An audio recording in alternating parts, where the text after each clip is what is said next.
ओडिशार अनेक अंचल बढ़िबो वर्षा। बंगोपसागर रे सृष्टि होईछि एक लघुचाप क्षेत्र। एक घूर्णिबल प्रभाव रे लघुचाप क्षेत्र सृष्टि होइतिबा सूचना मिलिछि। एहार प्रभाव रे आगामी दिन गुड़िकरे ओडिशार पागरे परिवर्तन आसिबार संभावना रहिछि। विशेष करी राज्यर अनेक अंचल रे वर्षार प्रभाव बढ़ी पारे। आईएमडी रो आकलन अनुसार प्रथमे 12 अगस्त पाखापाखि उत्तर बंगोपसागर उपरे एक उपर वायुमंडलीय घूर्णिबल सृष्टि हेबार संभावना रहिछि। प्रभाव रे द्वितीय सप्ताह आरंभ अर्थात प्राय 14 अगस्त बेलकु उत्तर पश्चिम बंगोपसागर रे लघुचाप दाना बांधि पारे। एही संभाव्य लघुचापटी वर्तमान रो पाणीपाग प्रक्रिया ठारू भिन्न।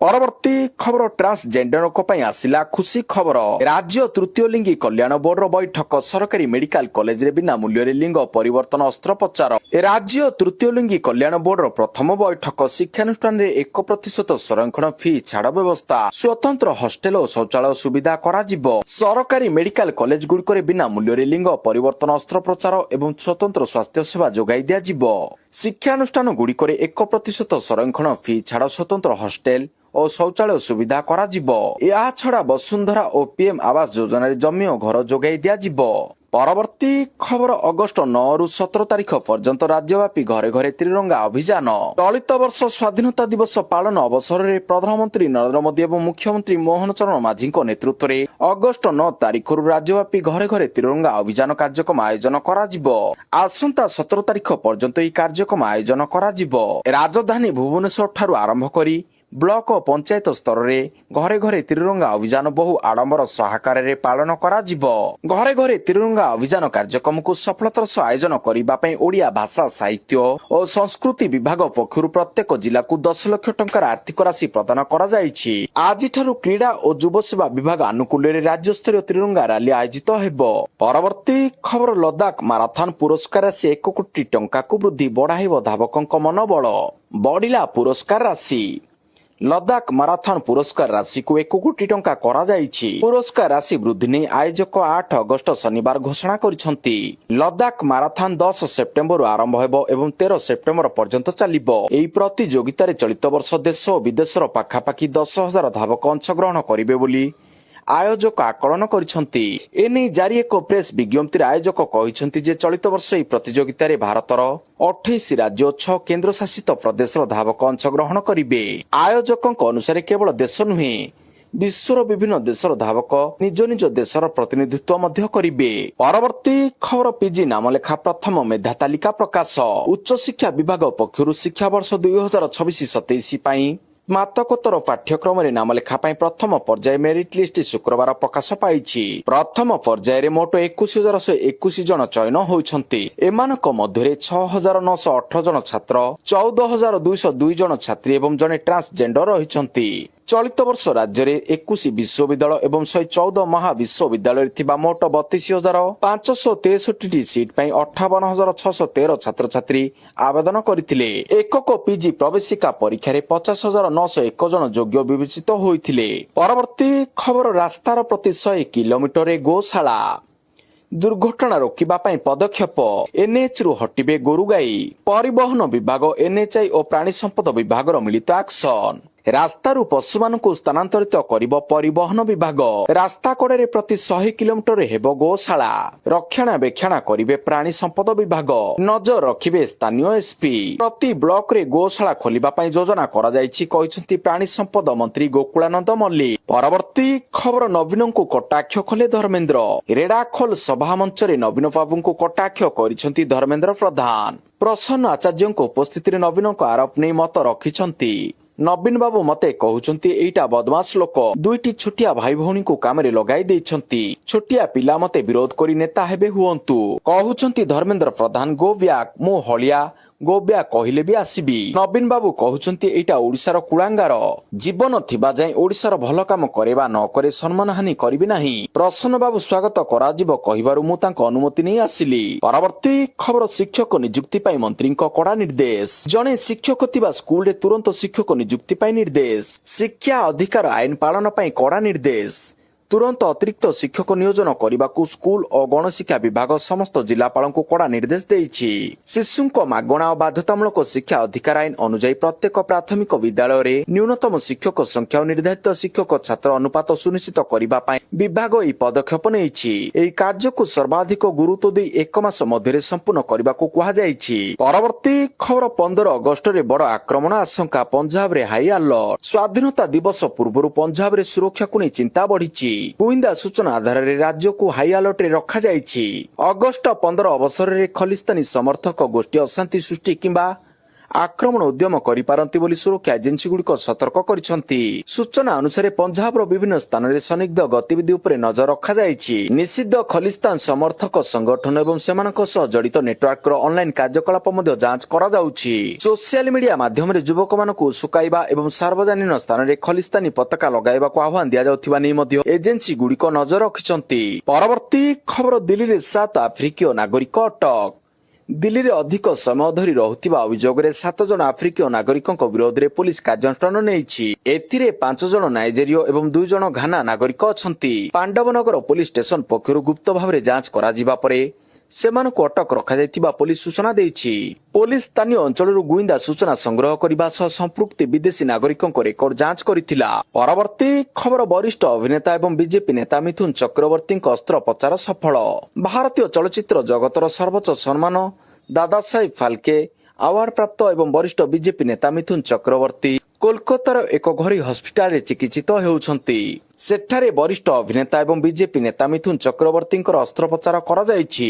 ସୂତ୍ର ଅନୁସାରେ ଡାକ୍ତରମାନେ ଲଗାଯାଇଥିବା ଏକ ଧାତବ ପ୍ଲେଟକୁ ବାହାର କରିବା ପରେ ଅଭିନେତାଙ୍କ ସ୍ୱାସ୍ଥ୍ୟ ଅବସ୍ଥା ସ୍ଥିର ଅଛି ଏବଂ ସେ ସୁସ୍ଥ ହେଉଛନ୍ତି। ପରବର୍ତ୍ତୀ ଖବର, ସିରିଜ ପୂର୍ବରୁ ଭାରତକୁ ଝଟକା। ଶ୍ରୀଲଙ୍କା ବିପକ୍ଷରେ ଟେଷ୍ଟ ସିରିଜ ପୂର୍ବରୁ ଭାରତୀୟ କ୍ରିକେଟ ଦଳକୁ ବଡ଼ ଝଟକା। ଭାରତ ଏବଂ ଶ୍ରୀଲଙ୍କା ମଧ୍ୟରେ ଆଗାମୀ ଟେଷ୍ଟ ସିରିଜ ଅଗଷ୍ଟ 15 ତାରିଖରେ ଆରମ୍ଭ ହେବାକୁ ଯାଉଛି। ହେଲେ ତା ପୂର୍ବରୁ ଟିମ୍ ଇଣ୍ଡିଆକୁ ଏକ ବଡ଼ ଝଟକା ଲାଗିଛି। ବାମାହାତୀ ବ୍ୟାଟର ସାଇ ସୁଦର୍ଶନ ଆଘାତ ଯୋଗୁଁ ଟେଷ୍ଟରୁ ବାଦ ପଡ଼ିଛନ୍ତି। ସେ ଆହତ ଥିବାରୁ ସିରିଜ ପାଇଁ ଟିମ୍ ଇଣ୍ଡିଆ ସହ ଶ୍ରୀଲଙ୍କା ଗସ୍ତ କରିନଥିଲେ। ବିସିସିଆଇ ସେଣ୍ଟର ଅଫ୍ ଏକ୍ସେଲେନ୍ସରେ ଥିଲେ। ଏବେ ଖବର ଆସୁଛି କି ସେ ସିରିଜରୁ ବାଦ ପଡ଼ିଛନ୍ତି। ତାଙ୍କ ସ୍ଥାନରେ ଦେବଦତ୍ତ ପାଡିକଲଙ୍କୁ ସୁଯୋଗ ମିଳିପାରେ। ପରବର୍ତ୍ତୀ ଖବର, ଶିମିଳିପାଳ ବ୍ୟାଘ୍ର ଅଭୟାରଣ୍ୟରେ ଏକ ମାଇ ବାଘର ମୃତ୍ୟୁ ଘଟିଛି। ଶିମିଳିପାଳ ଅଭୟାରଣ୍ୟ ଭିତରେ 5 ବର୍ଷ ବୟସର ବାଘୁଣୀର ମୃତ୍ୟୁ। ମିଲୋନିଷ୍ଟିକ୍ ପ୍ରଜାତିର ଏହି ବାଘ ଛୁଆର ମୃତ୍ୟୁର କାରଣ ପୋଷ୍ଟମର୍ଟମ ରିପୋର୍ଟ ଆସିବା ପରେ ଜଣାପଡ଼ିବ ବୋଲି ଶିମିଳିପାଳ ଅଭୟାରଣ୍ୟ କର୍ତ୍ତୃପକ୍ଷଙ୍କ ପକ୍ଷରୁ ସୂଚନା ଦିଆଯାଇଛି। ଶିମିଳିପାଳ ଅଭୟାରଣ୍ୟର କୋର ଜଙ୍ଗଲ ଜଟିଆଣି ବିଟ୍ ଅଞ୍ଚଳରେ ଏହି ମୃତ ବାଘ ଛୁଆର ମୃତ ଦେହକୁ ଶିମିଳିପାଳ ସୁରକ୍ଷା କର୍ମଚାରୀମାନେ ପେଟ୍ରୋଲିଂ ସମୟରେ ଦେଖିବାକୁ ପାଇଥିଲେ। ଏନ୍ଟିସିଏର ଏସ୍ଓପି ଗାଇଡଲାଇନ ମୁତାବକ ଶିମିଳିପାଳ ଅଭୟାରଣ୍ୟ କର୍ତ୍ତୃପକ୍ଷଙ୍କ ସମେତ ଡାକ୍ତରୀ ଦଳ ଏବଂ ଶ୍ରୀ ରାମଚନ୍ଦ୍ର ଭଞ୍ଜ ବିଶ୍ୱବିଦ୍ୟାଳୟର ବନ୍ୟପ୍ରାଣୀ ବିଭାଗର ମୁଖ୍ୟଙ୍କ ଉପସ୍ଥିତିରେ ବାଘ ଛୁଆର ଶବ ବିବେଚନା କରାଯାଇ ପୋତି ଦିଆଯାଇଥିବା ଶିମିଳିପାଳ ଅଭୟାରଣ୍ୟ କର୍ତ୍ତୃପକ୍ଷଙ୍କ ପକ୍ଷରୁ କୁହାଯାଇଛି। ପରବର୍ତ୍ତୀ ଖବର, ଏଲପିଜି ଗ୍ରାହକଙ୍କ ପାଇଁ ଆସିଛି ନୂଆ ସେବା। ସକାଳ 6ରୁ ରାତି 9 ଯାଏଁ ହେବ ହୋମ ଡେଲିଭରି। ଏଲପିଜି ଗ୍ରାହକଙ୍କ ପାଇଁ ଆସିଲା ଏକ ନୂଆ ସେବା। ଇଣ୍ଡିଆନ ଅଏଲ ଇଣ୍ଡିଆନ ଏକ୍ସଟ୍ରାଇଲଟ ନାଓ ନାମକ ଏଲପିଜି ଗ୍ରାହକମାନଙ୍କ ପାଇଁ ଏକ ନୂତନ ସେବା ଆରମ୍ଭ କରିଛି, ଯାହା ବୁକିଂ କରିବାର ମାତ୍ର 3 ଘଣ୍ଟା ମଧ୍ୟରେ ଆପଣଙ୍କ ଦ୍ୱାରଦେଶରେ 10 କିଲୋଗ୍ରାମ ହାଲୁକା ଏବଂ କମ୍ପୋଜିଟ୍ ଏଲପିଜି ସିଲିଣ୍ଡର ଯୋଗାଇବାର ପ୍ରତିଶ୍ରୁତି ଦେଇଛି। ଆଧୁନିକ ପରିବାର ଗୁଡ଼ିକର ଆବଶ୍ୟକତା ପୂରଣ କରିବା ପାଇଁ ଡିଜାଇନ ହୋଇଥିବା ଏହି ସିଲିଣ୍ଡର ଏକ ସ୍ୱଚ୍ଛ ବଡି ରହିଛି। ପରବର୍ତ୍ତୀ ଖବର, ସୀମା ପୁନଃନିର୍ଦ୍ଧାରଣକୁ ନେଇ ତାମିଲନାଡୁରେ ରାଜନୀତି। ମୁଖ୍ୟମନ୍ତ୍ରୀଙ୍କ ବୈଠକକୁ ଆସିଲେ ନାହିଁ 37 ସାଂସଦ। ପ୍ରସ୍ତାବିତ ଲୋକସଭା ସୀମା ପୁନଃନିର୍ଦ୍ଧାରଣ ପ୍ରକ୍ରିୟାକୁ ନେଇ ତାମିଲନାଡୁ ରାଜନୀତିରେ ଚର୍ଚ୍ଚା ତୀବ୍ର ହୋଇଛି। ସୀମା ପୁନଃନିର୍ଦ୍ଧାରଣ ପରେ ରାଜ୍ୟର ସଂସଦୀୟ ପ୍ରତିନିଧିତ୍ୱ ଉପରେ ସମ୍ଭାବ୍ୟ ପ୍ରଭାବକୁ ନେଇ ଆଲୋଚନା କରିବା ପାଇଁ ଅଗଷ୍ଟ 8ରେ ମୁଖ୍ୟମନ୍ତ୍ରୀ ଏସ୍ ଜୋସେଫ ବିଜୟୀ ରାଜ୍ୟର ସମସ୍ତ ସାଂସଦଙ୍କୁ ନେଇ ବୈଠକ ଡାକିଥିଲେ। ହେଲେ ଏହି ବୈଠକରେ ଅଧିକାଂଶ ସାଂସଦ ଯୋଗ ଦେଇନଥିଲେ। ତାମିଲନାଡୁରେ ଲୋକସଭାର 39 ଏବଂ ରାଜ୍ୟସଭାର 18 ଜଣଙ୍କୁ ମିଶାଇ ମୋଟ 57 ଜଣ ସାଂସଦ ଅଛନ୍ତି। ତେବେ ମୁଖ୍ୟମନ୍ତ୍ରୀଙ୍କ ଡକାଯାଇଥିବା ବୈଠକରେ ପ୍ରାୟ 20 ଜଣ ସାଂସଦ ଯୋଗ ଦେଇଥିବା ବେଳେ 37 ଜଣ ଅନୁପସ୍ଥିତ ରହିଥିଲେ। ଏହାକୁ ରାଜନୈତିକ ମହଲରେ ମୁଖ୍ୟମନ୍ତ୍ରୀଙ୍କ ପାଇଁ ଏକ ବଡ଼ ଝଟକା ଭାବରେ ଦେଖାଯାଉଛି। ପରବର୍ତ୍ତୀ ଖବର, ଉତ୍ତର ଓଡ଼ିଶାରେ ବନ୍ୟା ସମ୍ଭାବନା। ଯେକୌଣସି ସ୍ଥିତିର ମୁକାବିଲା ପାଇଁ ସରକାର ପ୍ରସ୍ତୁତ। ବଢୁଛି ଜଳସ୍ତର, ସଜାଗ ସରକାର। ରାଜ୍ୟରେ ବର୍ଷା ସ୍ଥିତି ଓ ଉତ୍ତର ଓଡ଼ିଶାରେ ବନ୍ୟା ସମ୍ଭାବନାକୁ ନେଇ ପ୍ରତିକ୍ରିୟା ରଖିଛନ୍ତି ରାଜସ୍ୱ ଓ ବିପର୍ଯ୍ୟୟ ପରିଚାଳନା ମନ୍ତ୍ରୀ ସୁରେଶ ପୂଜାରୀ। ମନ୍ତ୍ରୀ କହିଛନ୍ତି ଯେ ଘୂର୍ଣ୍ଣିବଳୟ ପ୍ରଭାବରେ ରାଜ୍ୟ ତମାମ ବର୍ଷା ଲାଗି ରହିଛି। ବାଲେଶ୍ୱର, ଭଦ୍ରକ ଏବଂ ଯାଜପୁରରେ ଗତ ବନ୍ୟାରେ ପାଣି ସମ୍ପୂର୍ଣ୍ଣ ନିଷ୍କାସିତ ନିଷ୍କାସନ ହୋଇନଥିଲା। ତେଣୁ ଏବେ ପୁଣି ବର୍ଷା ଫଳରେ ସମସ୍ୟା ହୋଇଛି। ସମସ୍ତ ନଦୀରେ ଜଳପତନ ବିପଦ ସଂକେତ ଠାରୁ ତଳେ ରହିଛି। କେବଳ ଜଳକା ଋଷିକୋଲିଆ ଓ ବଂଶଧାରରେ ଜଳପତନ ବଢିଛି। ଓଡ୍ରାଫ, ଏନଡିଆରଏଫ, ଅଗ୍ନିଶମ ବାହିନୀ ସମସ୍ତେ ପ୍ରସ୍ତୁତ ଅଛନ୍ତି। ପରବର୍ତ୍ତୀ ଖବର ୟୁପିଆଇକୁ ନେଇ ସରକାରଙ୍କ ବଡ଼ ନିଷ୍ପତ୍ତି। ସାଧାରଣ ୟୁଜର୍ସକୁ ଦେବାକୁ ପଡ଼ିବ ନାହିଁ କୌଣସି ଚାର୍ଜ। ବ୍ୟବସାୟୀଙ୍କ ପାଇଁ ବଦଳିବ ନିୟମ। ୟୁପିଆଇ ଟ୍ରାଞ୍ଜାକ୍ସନରେ ଶୁଳ୍କ ଲାଗୁ ହେବା ନେଇ ଗ୍ରାହକଙ୍କ ମଧ୍ୟରେ ଚର୍ଚ୍ଚା ଜୋର ଧରିଛି। ଏହାରି ଭିତରେ ସରକାରଙ୍କ ସ୍ପଷ୍ଟୀକରଣ ସାମ୍ନାକୁ ଆସିଛି। ସରକାର କହିଛନ୍ତି ଯେ ୟୁପିଆଇ ୟୁଜର୍ସଙ୍କ ପାଇଁ ମାଗଣା ରହିବ।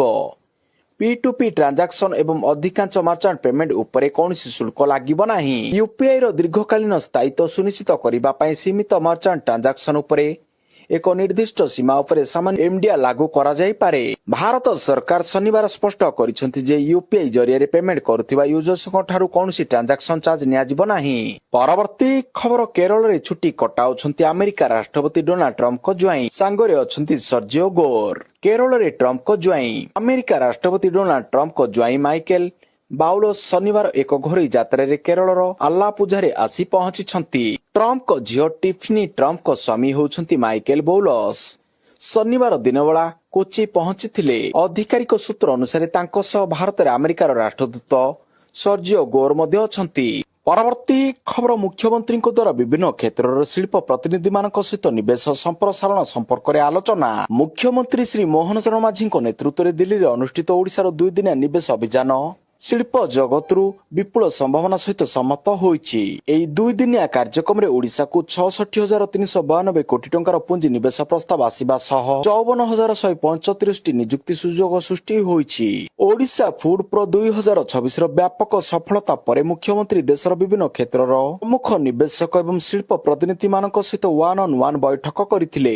ଏହା ସହିତ ମୁଖ୍ୟମନ୍ତ୍ରୀ ନଏଡା ସ୍ଥିତ ହାୟର ଉତ୍ପାଦନ କେନ୍ଦ୍ର ମଧ୍ୟ ପରିଦର୍ଶନ କରିଥିଲେ। ପରବର୍ତ୍ତୀ ଖବର ରୁଷ ନିକଟରୁ ତେଲ ଓ ଗ୍ୟାସ୍ କିଣିବା ମହଙ୍ଗା ପଡ଼ିବ ଭାରତକୁ। ଆମେରିକାର ସିନେଟ ଶୁକ୍ରବାର ଦିନ Lindsey O Graham sanctioning Russia and Iran act of 2026 pass କରାଯାଇଛି। ଏହାର ଉଦ୍ଦେଶ୍ୟ ହେଲା ଇରାନ ଓ ରୁଷ ଉପରେ ଆର୍ଥିକ ଚାପ ବଢାଇବା। ଏହା ଛଡା ଏହି ବିଲ୍ ସେହି ଦେଶମାନଙ୍କ ପାଇଁ ମଧ୍ୟ ପ୍ରଯୁଜ୍ୟ ଯେଉଁମାନେ ରୁଷ ନିକଟରୁ ତେଲ ଓ ଗ୍ୟାସ୍ କିଣି ଆର୍ଥିକ ସାହାଯ୍ୟ କରୁଛନ୍ତି। ଏହି ବିଲ୍ର ନାମ ପୂର୍ବତନ ଦିବଙ୍ଗତ ସିନେଟର ଲିଣ୍ଡସେ ଗ୍ରାହାମଙ୍କ ସମ୍ମାନରେ ରଖାଯାଇଛି। ପରବର୍ତ୍ତୀ ଖବର ଲିଓନେଲ ମେସିଙ୍କ ପିତା ଜର୍ଜ ମେସିଙ୍କ ପରଲୋକ। 68 ବର୍ଷ ବୟସରେ ତ୍ୟାଗ କଲେ ଶେଷ ନିଶ୍ୱାସ। ମେସିଙ୍କ ପିତୃବିୟୋଗ। ବିଶ୍ୱ ଫୁଟବଲର ଜଣାଶୁଣା ଖେଳାଳି ତଥା ଆର୍ଜେଣ୍ଟିନା ଟିମ୍ କ୍ୟାପ୍ଟେନ ଲିଓନେଲ ମେସିଙ୍କ ପିତା ଜର୍ଜ ମେସିଙ୍କ ଶନିବାର ଦିନ ପରଲୋକ ହୋଇଛି। ଆର୍ଜେଣ୍ଟିନାର ରୋସାରିଓ ସହରର ଏକ ହସ୍ପିଟାଲରେ ସେ ଶେଷ ନିଶ୍ୱାସ ତ୍ୟାଗ କରିଛନ୍ତି। ପରଲୋକ ବେଳକୁ ତାଙ୍କୁ 68 ବର୍ଷ ବୟସ ହୋଇଥିଲା। ପରବର୍ତ୍ତୀ ଖବର କାନାଡାରୁ ଭାରତୀୟଙ୍କୁ ବେଦଖଲ ମାମଲାରେ ରେକର୍ଡ। 6 ମାସରେ 3,323 ଭାରତୀୟ ବିତାଡ଼ିତ। କାନାଡାରେ ଭିସା ଓ ପ୍ରବାସୀ ନିୟମ କଡ଼ାକଡ଼ି ହେବା ପରେ ସେଠାରୁ ଭାରତୀୟ ନାଗରିକମାନଙ୍କୁ ବେଦଖଲ କରି ଦେଶରୁ ବାହାର କରାଯିବା ପ୍ରକ୍ରିୟାରେ ଏକ ବଡ଼ ବୃଦ୍ଧି ଘଟିଛି। ଚଳିତ 2026 ମସିହାରେ ପ୍ରଥମ 6 ମାସ ଅର୍ଥାତ୍ ଜାନୁଆରୀ ଜୁନ ମଧ୍ୟରେ ଓଟାୱା ପ୍ରଶାସନ 3,323 ଜଣ ଭାରତୀୟଙ୍କୁ ନିଜ ଦେଶରୁ ବାହାର କରିସାରିଛି। 2025ରେ ମୋଟ 3,779 ଭାରତୀୟଙ୍କୁ ବିତାଡ଼ିତ କରାଯାଇଥିବା ବେଳେ ଚଳିତ ବର୍ଷ ପ୍ରଥମ 6 ମାସରେ ଏହି ସଂଖ୍ୟା ଗତ ବର୍ଷର ମୋଟ ସଂଖ୍ୟାର 88% ଅଟେ।